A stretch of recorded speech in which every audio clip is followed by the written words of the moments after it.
This meeting is being recorded. Okay. So good evening, ma'am. Today we are going to present the last part for our SciPL. Our topic name is Women's Rights as a Fundamental Part of Human Rights, ensuring that women have equal opportunities, freedoms, and protection in society. My teammates are Kunal, Pranav, and me, Soumya. So coming to the introduction part, like why are women rights important? Slide, please. Slide change. So, as we all know, women rights are fundamental human rights that ensures women receive equal treatment, dignity, and freedom. This right encompass equal opportunities, like women should have the same access to education, employment, and leadership roles as men. Freedom from discrimination, like women must be not face any bias based on their gender in legal, social, or economic aspects. Women should be safeguarded from domestic violence, sexual harassment, assault, and trafficking. They should have financial independence, fair wages, and job security. And coming to the political participation, they should have an active role in governance, decision making, and leadership. So, how is the role of Indian Constitution in women rights? So, our Indian Constitution guarantees gender equality through various provisions. That is, like legally protect women from discrimination and violence, then ensure equal opportunities in education, employment, and governance, then by providing social and economic justice to marginalized women. Next slide. Coming to the constitutional provisions for women's rights. So the Indian Constitution explicitly promotes gender equality through the following articles. Coming to the first article, that is Article 14, right to equality. This guarantees equal protection under the law for all individuals, including women. This prevents discriminatory laws or policies against women, like women cannot be denied in education, employment, or benefits based on gender. Then coming to Article 15, that is prohibition of discrimination. This prohibits discrimination based on religion, race, caste, sex, or place of birth. This ensures that women have equal access to education, healthcare, and employment. Then coming to special provision for women under Article 15.3, that allows the state to take affirmative action to support women, like for example, reservation for women in government job, educational institution, and legislative bodies. Then coming to Article 16, that is equal opportunities in public employment, that ensures women cannot be denied government jobs based on gender. For example, in Indian Army and Air Force now, they allow women in combat roles. Then coming to Article 39A, that ensures women should have equal access to economic opportunities. Coming to Article 39D, that mandates women should pay equal pay for men and women performing the same work. Like wages law ensure factories, MNC, and private companies to pay women fairly. And coming to Article 14, last article, that is maternity relief and workspace protection. This directs the government to provide maternity benefits and safe working conditions for women. For example, the Maternity Benefit Act in 1961 guarantees paid maternity leave to women workers. Now, Pranav will continue with the fundamental rights ensuring gender equality.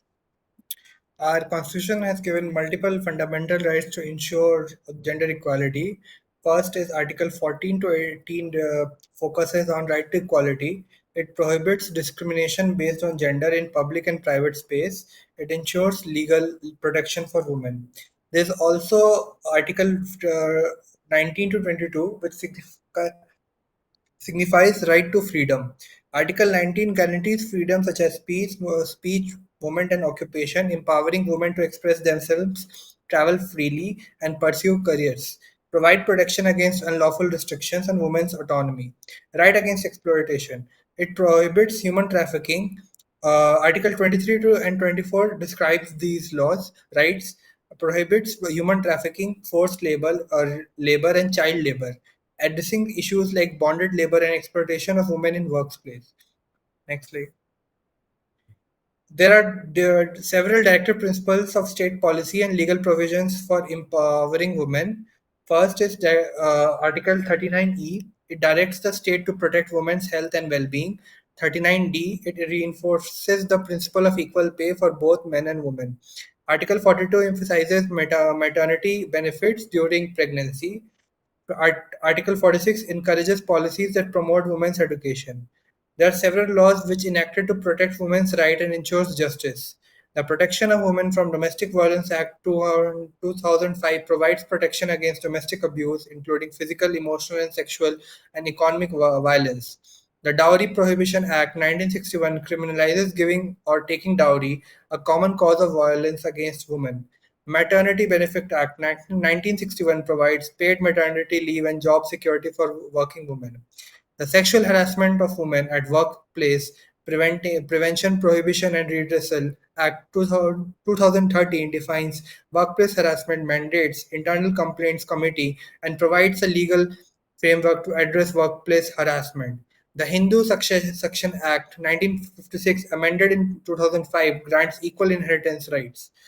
There are several Supreme Court rulings which have strengthened. Next slide.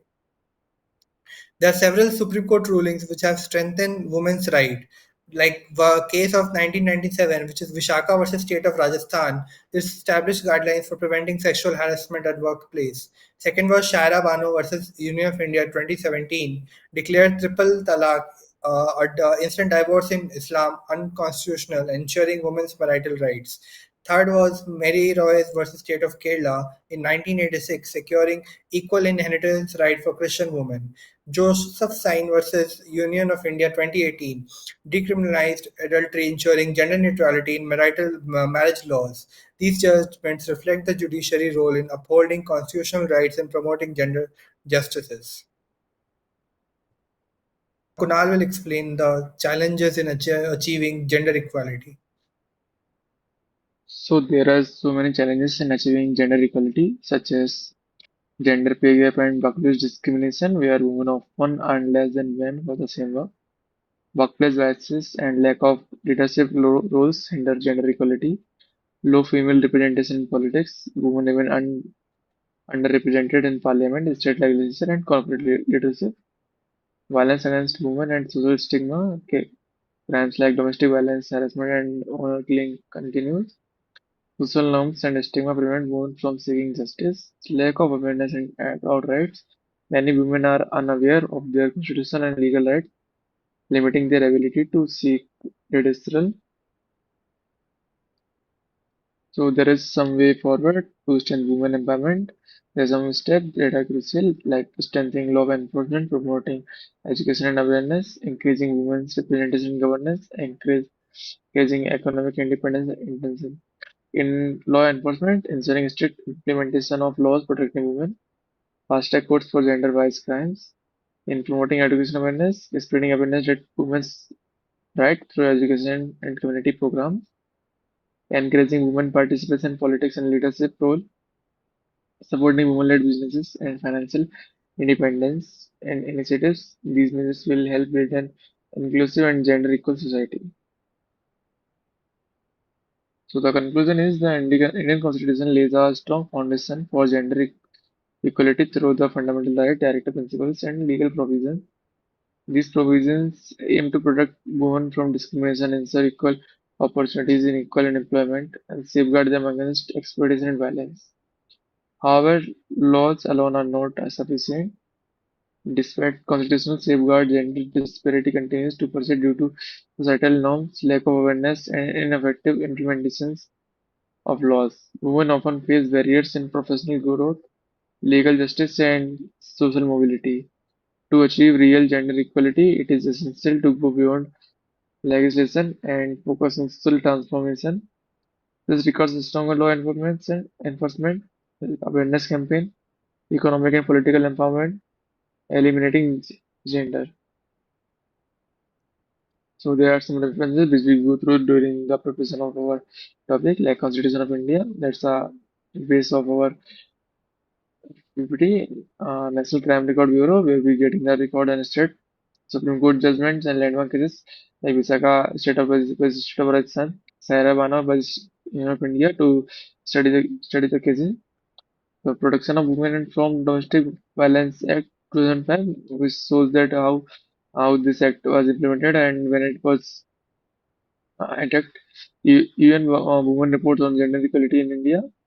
This is another report which we go through, and in Indian National Policy for Women 2016, and the sexual harassment of women at workplace. We have some references which we gone through. This is all for our presentation. Thank you. Thank you. Thank you.